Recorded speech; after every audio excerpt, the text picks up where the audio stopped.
భారతీయుడు ఛానల్కి స్వాగతం. జై శ్రీరామ్, హర్ హర్ మహాదేవ్. డొనాల్డ్ ట్రంప్ అండి, ప్రెసిడెన్షియల్ క్యాండిడేట్ ఫర్ రిపబ్లికన్స్. రెండు పార్టీలు, రిపబ్లికన్స్, డెమోక్రాట్స్ ప్రస్తుతం రూలింగ్. అతను ఎవడో మన Joe Biden is the president and also the candidate. Next time కూడా అతనే క్యాండిడేట్ కింద నిలబడుతున్నాడు. సో ఇప్పుడు అంతా కూడా Joe Biden versus Donald Trump. Donald Trump ఒక ఎక్సలెంట్ మాట చెప్పాడు.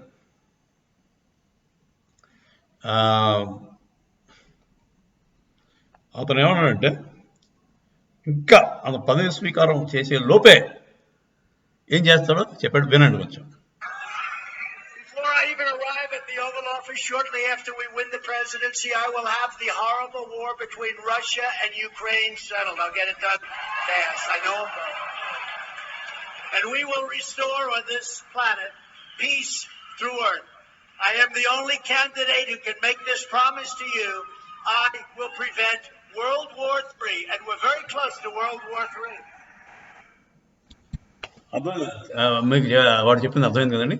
ఓవల్ ఆఫీస్కి, అంటే ప్రెసిడెన్షియల్ ఎలక్షన్ గెలిచిన తర్వాత ఓవల్ ఆఫీస్కి వెళ్ళే లోపే, ప్రమాణ స్వీకారానికి వెళ్ళే లోపే నేను యుక్రెయిన్ రష్యా వార్ని ఆపేస్తాను, వరల్డ్లో పీస్ని తీసుకుని వస్తాను, తర్వాత ఏమో మనం చాలా వరల్డ్ వార్ 3కి దగ్గరగా ఉన్నాము, అది రాకుండా నేనే చూసుకుంటానని ప్రామిస్ చేయగలుగుతాను అంటాడు. అంటే ఇద్దరు ప్రెసిడెంట్లో నేనే ఈ మాట ఇస్తున్నాను మీకు అని చెప్పాడు. కానీ ట్రంప్ మాట అంటే నిలబడతాడనే నాకు నమ్మకం. అయినా యుక్రెయిన్ రష్యా వార్ చాలా అనవసరంగా రెచ్చగొట్టి రష్యాని చేసిన వారు. రష్యా దాని పాటిది అది ఉంటుంది. దాని పక్కనే ఒక యుక్రెయిన్ అనే దేశంలో నాటో ఫోర్సెస్ వచ్చి కూర్చుంటా అంటే ఊరుకుంటాడు. అంటే యుక్రెయిన్ని నాటోలో చేర్చేద్దాం అని వీళ్ళు ఉబలాటపడ్డారు. అంటే పక్కనే ఉంటుంది. ఇప్పుడు మనకి నేపాల్లో చైనావాడు వచ్చి కూర్చుంటాడు, ఎలా ఉంటుంది మనకి? ఇప్పుడు మనం అంటే కొంచెం మనకి సర్లేదు రేపు చూద్దాం, ఏమవుతుందో చూద్దాంలే అని ఆలోచిస్తాం. కానీ రష్యా అలా ఆలోచిస్తుంది. వాళ్ళంతా ప్రివెంటివ్గానే ఉంటారు. మాకు రేపు ముప్పు వస్తుందని తెలిస్తే ముందే అటాక్ చేస్తాడు. అది అందుకొచ్చిందండి. ఈ అమెరికా వాడు సొంత ఆర్మమెంట్స్ ఉంటాయి కదా, అది ఎక్కువ రోజులు ఉన్నా కూడా పడిపోతాయి. మీరు బోర్డు తయారు చేశారు, యుద్ధానికి పనికొచ్చే గన్సు, క్యానన్స్, ట్యాంకులు, మిసైల్స్ అని చేసి పెట్టుకున్నారు. వాడకపోతే దానికి లైఫ్ ఉంటుంది. దానికి 15 ఏళ్ళు లైఫ్ ఉంటుంది. వాడకపోతే పనిచేయదు. సో మరి అది వాడేస్తే డబ్బులు వస్తాయి, అమ్ముకుని వాడేయాలి. అంటే ఎవరికో అంటగట్టాలంటే వాడికి ఇంకోటి ఎవరికో యుద్ధం కల్పించాలి. అదండి జరిగిన యుక్రెయిన్ రష్యా వార్కి మెయిన్ కారణం ఈ industry, arms and armaments industry. So అది ట్రంప్ కొంచెం సిన్సియర్ మనిషి, వాడు ఇలాంటివన్నీ అర్థం చేసుకున్నాడు. అంటే మిగతా అన్నీ సంకటానికి పోతాయి, అంటే మిగతా బిజినెస్ అంతా కూడా పోతుంది. వార్ వల్ల లబ్ధి పొందేది మాత్రం కొంతమంది విపరీతం డబ్బులు చేస్తాడు. మీకు ఆల్ఫ్రెడ్ నోబెల్ అని జ్ఞాపకం ఉందో లేదో, ఆయన పాపం నోబెల్ ప్రైజ్ ఇచ్చేది. అతను మంచివాడు మనిషి. కాకపోతే అతను అదే వరల్డ్ వార్ 2లో విపరీతంగా డబ్బులు వచ్చాడు. ఎలాగా? రెండు పక్కలకి ఈ డైనమైట్ అమ్మేవాడు.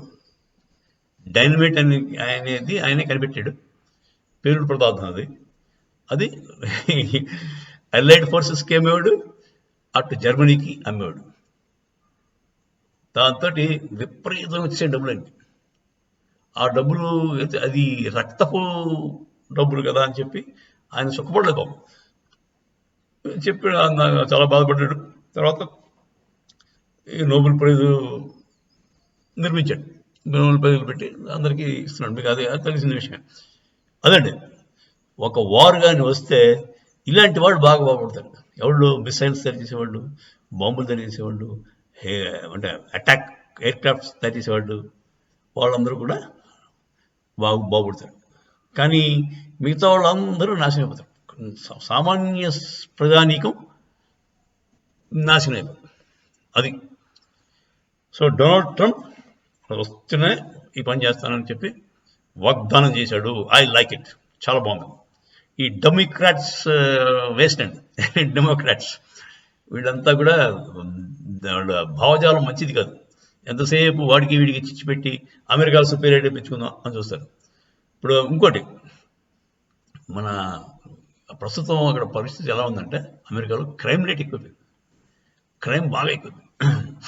రెండు రకాలు ఏంటంటే వాడు ఇమిగ్రెంట్స్ని ఫ్రీగా వచ్చేయమన్నాడు. ఇమిగ్రెంట్స్ అంటే ఎవడొస్తారు? అందరూ ఈ సిరియా, జార్డాన్, పాలెస్టైన్ అక్కడి నుంచి ఈ టెర్రరిస్ట్ భావజాలం కలిగిన వాళ్ళందరూ వచ్చేస్తారు. వచ్చేసి వాళ్ళు ఇష్టాలు వచ్చారు. గన్స్ దొరికితే ఫ్రీగా ఇద్దరు ముగ్గురు సరదా కాల్ చేస్తుంటారు. అయిపోయింది. అలాగే ఇంకో రూల్ పెట్టాడండి బైడెన్, విచిత్రం రూల్. మీరు ఏదైనా డిపార్ట్మెంటల్ స్టోర్స్కి వెళ్ళిపోయి $2,000 లోపు సరుకు తీసుకుని దొంగతనం కదా, ఓపెన్గా మీరు మీ సంచిలో వేసుకుంటారు, బిల్లు కట్టరు, బయటకు వచ్చేస్తారు. ఎవ్వడూ ఆపడానికి లేదు. పోలీసు వాడు కేసు కట్టకూడదు. అదేంటంటే అది ఆకలి కోసం చేశాడు పాపం, ఆకలి దొంగతనం. దాన్ని క్రైమ్ కింద రాదండి.